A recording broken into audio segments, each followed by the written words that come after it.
Bom, existe uma dúvida muito grande nas gestantes que vão realizar o exame morfológico do segundo trimestre. Que exame é esse?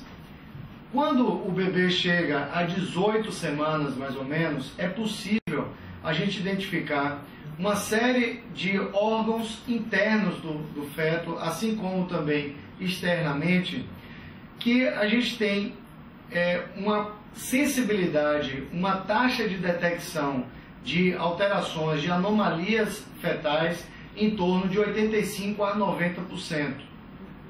O melhor período para se fazer essa avaliação pelo ultrassom é entre 20 e 24 semanas, quando você vai atingir em torno de 5 meses de gestação. E como é que nós fazemos esse exame? Ele pode ser realizado com um aparelho de ultrassom comum, convencional. Não há necessidade de se fazer com um aparelho de ultrassom extremamente sofisticado, porém também esse aparelho não pode ser ruim. Mas um aparelho que é relativamente comum encontrado nas clínicas, nos hospitais, é fácil de realizarmos esse exame. A única especificidade do exame é o treinamento médico que é dado para se fazer esse tipo de avaliação. E como é que nós orientamos os médicos a realizar esse tipo de investigação? Nós começamos a fazer essa investigação a partir do polo cefálico até as extremidades, nessa sequência. Então, na apresentação cefálica, no polo cefálico, dentro do sistema nervoso central do feto, é possível nós identificarmos um acúmulo de líquido dentro dos ventrículos laterais do bebê, que é conhecido como ventriculomegalia, e se isso ficar maior, pode se transformar numa hidrocefalia. É possível ao ultrassom separarmos uma quantidade normal de líquido dentro da cabeça do bebê versus uma quantidade aumentada, uma quantidade alterada. Esse é um exemplo. A gente consegue afastar outras alterações de sistema nervoso central que também são relativamente comuns dentro das malformações, como por exemplo cistos atrás da cabeça, que a gente chama de cisto de fossa posterior, que é, por exemplo, a síndrome de Dandy-Walker. Outra alteração que a gente tem possibilidade de diagnosticar, e essa sim com 100% de certeza, é a anencefalia, que inicialmente não forma a calota craniana e posteriormente, com destruição do parênquima cerebral, do tecido nervoso cerebral, vai se transformar numa anencefalia. Defeitos também da calota craniana, como a encefalocele, uma falha do fechamento do crânio, que é parcial. Se for total é a anencefalia, se for parcial é a encefalocele.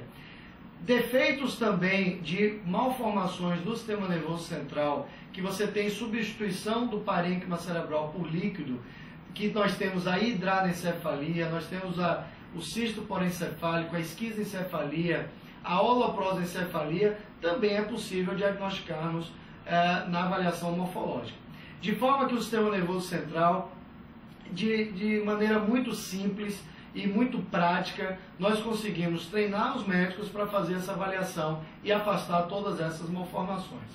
Posteriormente, nós vamos para a coluna do bebê. Avaliando a coluna do bebê, a gente consegue afastar principalmente a espinha bífida, que é também chamada de mielomeningocele.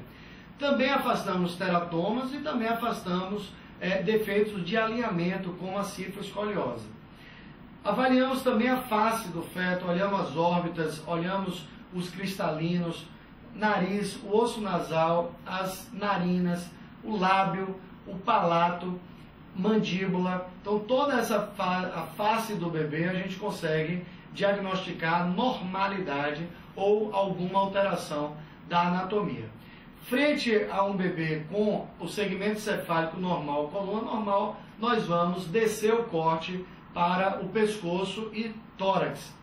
No pescoço, basicamente, a gente deve afastar tumorações cervicais. No tórax, principalmente, a gente vai avaliar o tamanho do tórax, a proporcionalidade entre a área cardíaca e o tórax e os pulmões, avaliar se tem alguma alteração pulmonar e principalmente o coração. No coração vamos fazer 3 cortes básicos. O corte de 4 câmaras, que ao analisarmos pelo abdômen fetal e inclinarmos o transdutor em direção ao tórax, a gente já vai pegar o corte de 4 câmaras. Ao direcionar o meu transdutor em sentido horário em direção ao ombro direito do feto, a gente vai identificar a saída da aorta. Se eu fizer um movimento oposto em direção ao ombro esquerdo do feto em sentido anti-horário e girar um pouco o transdutor cranialmente em direção à cabeça, eu vou pegar a saída da artéria pulmonar. Identificando que não tenho hipoplasia de ventrículo esquerdo, não tenha dupla via de saída de ventrículos, não tenha tetralogia de Fallot, não tenha defeito do septo atrioventricular e outras malformações cardíacas, eu sigo minha avaliação morfológica até o abdômen fetal. No abdômen fetal eu vou identificar a presença da bolha gástrica, do estômago fetal, eu posso identificar a presença dos rins e a sua característica anatômica. Eu posso afastar, por exemplo, a não formação do rim, que a gente chama de agenesia renal, que ela pode ser de um lado só, que é unilateral, ou dos dois lados, bilateral. Eu posso identificar alterações císticas nos rins, displasias císticas como rins policísticos ou rins multicísticos. Eu posso afastar obstruções na passagem ou dificuldade na passagem da urina através da pelve renal, que pode ter uma alteração da anatomia da junção entre a pelve renal e o ureter, que a gente chama de anomalia da junção uretero-pélvica, o JUP. Eu posso identificar uma obstrução mais baixa, inclusive, com dilatação dos ureteres, que aí seria uma obstrução entre a junção do ureter com a bexiga, que é a junção uretero-vesical, ou até da válvula do ureter posterior, uma mega bexiga, por exemplo, que é muito mais frequente, 99% das vezes, no sexo masculino. O sexo feminino pode ter uma atresia da porção da uretra, mas é extremamente raro. Então, essas alterações nós podemos afastar e identificar no exame morfológico do segundo trimestre. Ao inclinarmos o transdutor em direção à pelve fetal, eu consigo identificar a inserção do cordão umbilical e consigo afastar, por exemplo, um defeito de fechamento da parede abdominal. Por exemplo, onfalocele e gastrosquise. A onfalocele é um defeito de fechamento da parede abdominal em que você tem uma cobertura de peritônio em volta do que está para fora, dentro do abdômen do bebê, que pode estar intestino, pode estar até fígado para fora do intestino, do abdômen. Então, em relação à gastrosquise, a outra malformação, eu não tenho peritônio. Então eu vou ter as alças intestinais para fora e vai dar esse aspecto de couve-flor nessa imagem, boiando no líquido amniótico. Essa gastrosquise, o defeito vai ser ao lado da inserção do cordão umbilical, enquanto que a onfalocele vai ser exatamente na inserção do cordão umbilical. Eu posso também avaliar nesse corte se o bebê tem 2 artérias umbilicais. A artéria umbilical única é um marcador menor de alteração cromossômica, por exemplo, principalmente da cromossomopatia, que a gente chama de trissomia do 18, que é a síndrome de Edwards. Fazendo um corte mais embaixo, por trás do períneo, eu vou conseguir identificar o sexo fetal. No sexo masculino eu vou ver um falo, no sexo feminino eu vou ver essas 3 listras aqui mostrando o sexo, a vulva fetal. E a partir daí eu vou fazer a avaliação das extremidades. Então eu vou avaliar o fêmur, tíbia, fíbula e o pé.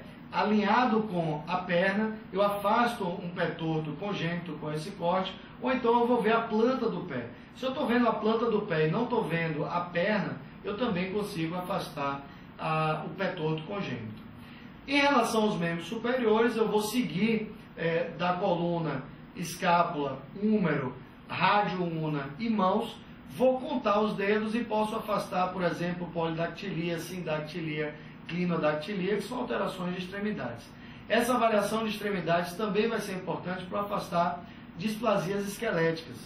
As 4 displasias esqueléticas mais comuns são a condroplasia, que é uma alteração não letal, acondrogênese, osteogênese imperfeita e a displasia tanatofórica. A displasia tanatofórica é a mais comum de todas elas. Essas 4 displasias esqueléticas é 3 a 4 vezes mais comum do que todas as outras, quase 400 tipos de displasias esqueléticas que são descritas na literatura. Então é importante a gente tentar identificar dentre essas 4 se a gente consegue diferenciá-las. Como é que nós vamos fazer para diferenciá-las? A acondroplasia, eu tenho um encurtamento dos ossos longos, principalmente depois das 24 semanas. É possível que a gente faça um morfológico do segundo trimestre e esse morfológico possa vir normal.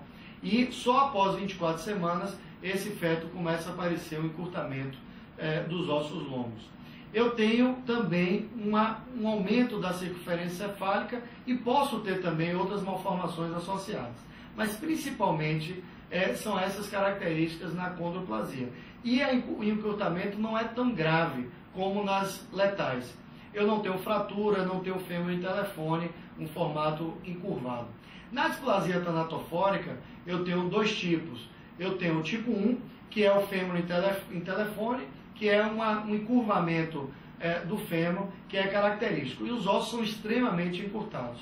E eu tenho o tipo 2, que é o crânio em trevo, que a gente consegue observar que existe uma fusão das suturas do polo cefálico do crânio. A osteogênese imperfeita, a característica principal vai ser as fraturas. Então, se eu tenho fraturas múltiplas no feto, eu penso em osteogênese imperfeita. E a acondrogênese vai ter uma diminuição muito acentuada da ossificação de todos os ossos vistos no feto. E eu tenho o fêmur tão curto que o comprimento dele vai ser semelhante à largura, que é chamado também de fêmur em estrela. Então, dessa forma, a gente consegue diferenciar as principais malformações fetais vistas no exame morfológico do segundo trimestre. Felizmente, essas malformações são raras e, na grande maioria das vezes, o que a gente faz na prática clínica é muito mais tranquilizar os casais e dizer para eles que o bebê está normal do que dizer que tem alguma alteração. Essas alterações somadas todas não chega a 3% de todas as gestações. Então, mais de 95% dos bebês, felizmente, vão ser normais.